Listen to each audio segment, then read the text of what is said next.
Karnataka prime ಟೈಮ್ಗೆ ಮತ್ತೊಮ್ಮೆ ಸ್ವಾಗತ. ಅಕ್ರಮವಾಗಿ ಭಾರತಕ್ಕೆ ನುಸುಳಿ ಬರ್ತಾ ಇರುವಂಥ ಬಾಂಗ್ಲಾದೇಶಿಗಳ ಆಟಾಟೋಪ ಹೆಚ್ಚಾಗ್ತಾ ಇದೆ.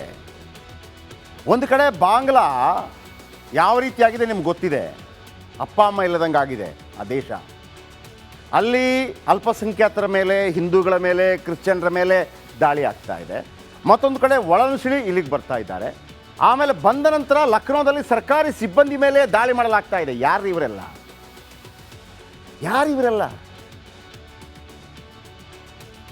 ದೇಶ ಇಬ್ಬಾಗವಾಗಿ ಹೊರ ನಡೆದವರು ಈಗ ವಾಪಸ್ ಇಲ್ಲಿಗೆ ಬಂದು, ಅದು ಕೂಡ ಭಾರತದ ದೇಶ ಆಯ್ತಪ್ಪ ಇರಪ್ಪ ಅಂತ ಕೊಟ್ಟರೆ ಮತ್ತೆ ನಮ್ಮ ಮೇಲೇನೆ ಅಮಾರ ಬಿಲ್ಲಿ ಹಮ್ಕೋ ಮಿಯೋ ಹಂಗೆ ಮಾಡಿದ ತಕ್ಷಣ ಬಿಟ್ಬಿಡ್ತಾರಾ? ಅಲ್ಲಿ ಉತ್ತರ ಪ್ರದೇಶದಲ್ಲಿರೋದು ಯೋಗಿ ಸರ್ಕಾರ ಕೇರಳಿ ಕೆಂಡಾಮಂಡಲವಾಗಿದೆ. ಆ್ಯಕ್ಷನ್ ತೆಗೆದುಕೊಂಡು ಬಿಟ್ಟಿದೆ. ಕಠಿಣ ಕ್ರಮ ಕೈಗೊಳ್ತೀವಿ ಅಂತ ಹೇಳಲಿಲ್ಲ, ಅದರ ವಿರುದ್ಧ ಕಠಿಣ ಕ್ರಮ ಕೈಗೊಳ್ಳಲಾಗುವುದು. ಕಠಿಣ ಕ್ರಮ ತೆಗೆದುಕೊಳ್ಳಲಾಯಿತು. ನೋಡಿ ರಿಪೋರ್ಟ್.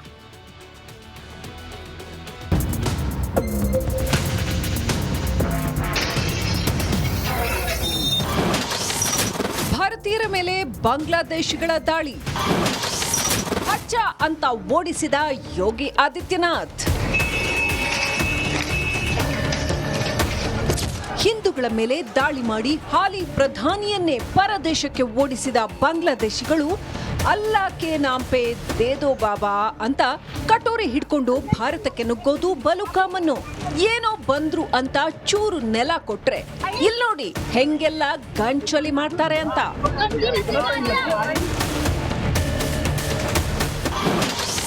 ಪೌರ ಕಾರ್ಮಿಕರ ಮೇಲೆಯೇ ಅಟ್ಯಾಕ್. ಇದು ಉತ್ತರ ಪ್ರದೇಶದ ಲಕ್ನೋದಲ್ಲಿ ನಡೆದ ಘಟನೆ. ಅಕ್ರಮವಾಗಿ ಭಾರತಕ್ಕೆ ನುಸುಳಿ ಲಕ್ನೋದ ಸರ್ಕಾರಿ ಜಾಗದಲ್ಲಿ ಗುಡಿಸಲು ಹಾಕೊಂಡು ಒಳಗೆ ಕೂಲರ್ ಇಟ್ಕೊಂಡು ಜುಮ್ ಅಂತ ಇದ್ದವರು ಲಕ್ನೋ ಪಾಲಿಕೆ ಪೌರ ಕಾರ್ಮಿಕರ ಜೊತೆ ಜಗಳ ಮಾಡಿದ್ರು. ಅಕ್ರಮ ಬಾಂಗ್ಲಾದೇಶಿ ವಲಸಿಗರು ಕಿರಿಕ್ ಮಾಡಿದ್ರು ಅಂತ ತಿಳಿತಾ ಇದ್ದ ಹಾಗೇನೆ ಸ್ಥಳಕ್ಕೆ ಬಂದ ಲಕ್ನೋ ಮೇಯರ್ ಸುಷ್ಮಾ ಕರಕ್ವಾಲ್ ಪೌರ ಕಾರ್ಮಿಕರ ಜೊತೆ ಚರ್ಚೆ ನಡೆಸಿದ್ರು. क्या कर रहे थे हम? वसूली क्या कर रहे थे? 1 साल से आप यहाँ पे हैं, क्यों ये झुकी झोपड़ी लगी हुई है? बताइए।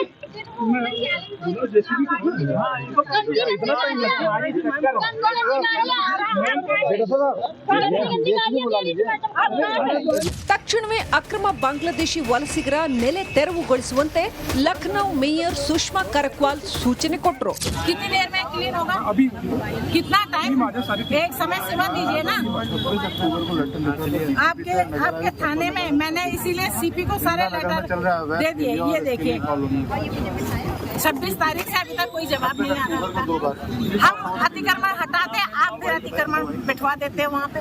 ದೆಹಲಿಯಿಂದ ಹಿಡಿದು ಲಕ್ನೋ ಮುಂಬೈವರೆಗೆ ಆಕ್ಷನ್ ಶುರುವಾಗಿದೆ. ಸಾವಿರಾರು ಅಕ್ರಮ ನುಸುಳುಕೋರರು ರೆಡಾರ್ನಲ್ಲಿದ್ದು ಅವರನ್ನ ವಾಪಸ್ ಕಳಿಸೋ ಕೆಲಸವನ್ನ ಆರಂಭ ಮಾಡಲಾಗಿದೆ. Rajashekar Jagirdar, news desk, Republic Kannada. Karnataka prime ಟೈಮ್ಗೆ ಮತ್ತೊಮ್ಮೆ ಸ್ವಾಗತ. ಅಕ್ರಮವಾಗಿ ಭಾರತಕ್ಕೆ ನುಸುಳಿ ಬರ್ತಾ ಇರುವಂಥ ಬಾಂಗ್ಲಾದೇಶಿಗಳ ಆಟಾಟೋಪ ಹೆಚ್ಚಾಗ್ತಾ ಇದೆ. ಒಂದು ಕಡೆ ಬಾಂಗ್ಲಾ ಯಾವ ರೀತಿಯಾಗಿದೆ ನಿಮ್ಗೆ ಗೊತ್ತಿದೆ. ಅಪ್ಪ ಅಮ್ಮ ಇಲ್ಲದಂಗೆ ಆಗಿದೆ ಆ ದೇಶ. ಅಲ್ಲಿ ಅಲ್ಪಸಂಖ್ಯಾತರ ಮೇಲೆ, ಹಿಂದೂಗಳ ಮೇಲೆ, ಕ್ರಿಶ್ಚಿಯನ್ರ ಮೇಲೆ ದಾಳಿ ಆಗ್ತಾ ಇದೆ. ಮತ್ತೊಂದು ಕಡೆ ಒಳನುಸುಳಿ ಇಲ್ಲಿಗೆ ಬರ್ತಾ ಇದ್ದಾರೆ.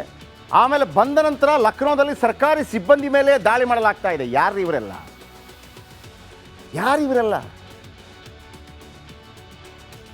ದೇಶ ಇಬ್ಬಾಗವಾಗಿ ಹೊರ ನಡೆದವರು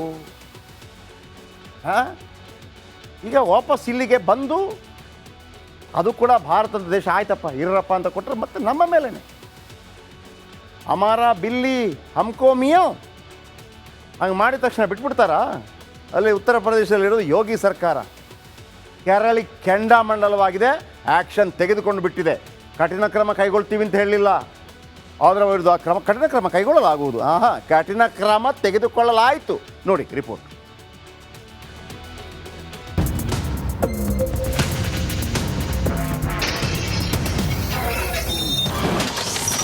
ಭಾರತೀಯರ ಮೇಲೆ ಬಾಂಗ್ಲಾದೇಶಿಗಳ ದಾಳಿ. ಅಚ್ಚ ಅಂತ ಓಡಿಸಿದ ಯೋಗಿ ಆದಿತ್ಯನಾಥ್. ಹಿಂದೂಗಳ ಮೇಲೆ ದಾಳಿ ಮಾಡಿ ಹಾಲಿ ಪ್ರಧಾನಿಯನ್ನೇ ಪರದೇಶಕ್ಕೆ ಓಡಿಸಿದ ಬಾಂಗ್ಲಾದೇಶಿಗಳು ಅಲ್ಲಾ ಕೆ ನಾಮ್ ಪೇ ದೇದೋ ಬಾಬಾ ಅಂತ ಕಟೋರಿ ಹಿಡ್ಕೊಂಡು ಭಾರತಕ್ಕೆ ನುಗ್ಗೋದು ಬಲು ಕಾಮನ್ನು. ಏನೋ ಬಂದ್ರು ಅಂತ ಚೂರು ನೆಲ ಕೊಟ್ರೆ ಇಲ್ ನೋಡಿ ಹೆಂಗೆಲ್ಲ ಗಂಚಲಿ ಮಾಡ್ತಾರೆ ಅಂತ.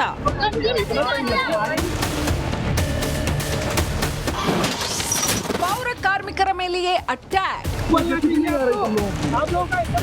ಇದು ಉತ್ತರ ಪ್ರದೇಶದ ಲಖನೌದಲ್ಲಿ ನಡೆದ ಘಟನೆ.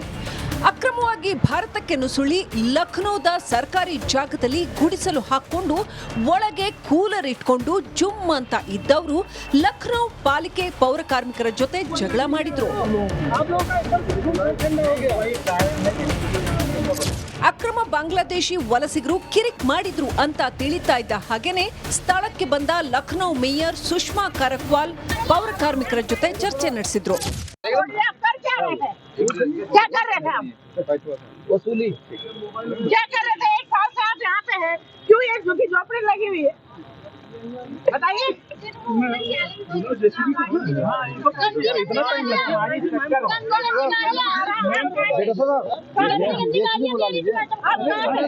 ತಕ್ಷಣವೇ ಅಕ್ರಮ ಬಾಂಗ್ಲಾದೇಶಿ ವಲಸಿಗರ ನೆಲೆ ತೆರವುಗೊಳಿಸುವಂತೆ ಲಖನೌ ಮೇಯರ್ ಸುಷ್ಮಾ ಕರಕ್ವಾಲ್ ಸೂಚನೆ ಕೊಟ್ಟರು. कितनी देर में क्लीन होगा? अभी कितना टाइम? एक समय सीमा दीजिए ना. आपके थाने में मैंने इसीलिए सीपी को सारे लेटर दे दिए. ये देखिए 26 तारीख से अभी तक कोई जवाब नहीं आ रहा. हम अतिक्रमण हटाते, आप फिर अतिक्रमण बिठवा देते हैं वहाँ पे. ದೆಹಲಿಯಿಂದ ಹಿಡಿದು ಲಖನೌ ಮುಂಬೈವರೆಗೆ ಆಕ್ಷನ್ ಶುರುವಾಗಿದೆ. ಸಾವಿರಾರು ಅಕ್ರಮ ನುಸುಳುಕೋರರು ರೆಡಾರ್ನಲ್ಲಿದ್ದು ಅವರನ್ನ ವಾಪಸ್ ಕಳಿಸೋ ಕೆಲಸವನ್ನ ಆರಂಭ ಮಾಡಲಾಗಿದೆ. Rajashekar Jagirdar, news desk, Republic Kannada. ಈ ಕಡೆ ಆಗೋಯ್ತು.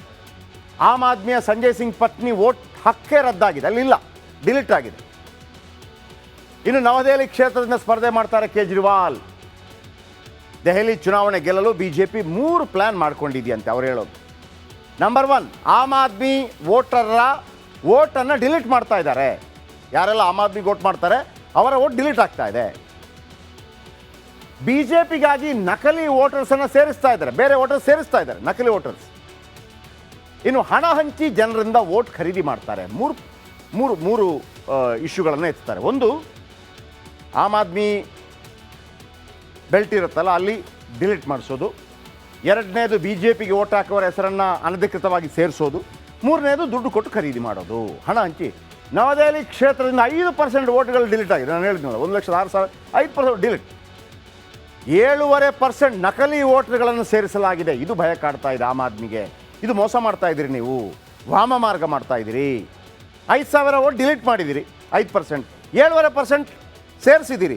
ಅದೆಲ್ಲವೂ ಕೂಡ ನಿಮಗೆ ಬರುವಂಥ ವೋಟ್ಗಳನ್ನು ಸೇರಿಸಿದ್ದೀರಿ ಅಂತ ಆರೋಪ. ಕೇಜ್ರಿವಾಲ್ ಆರೋಪಗಳಿಗೆ ಬಿಜೆಪಿ ಟಕ್ಕರ್ ಕೊಟ್ಟಿದೆ.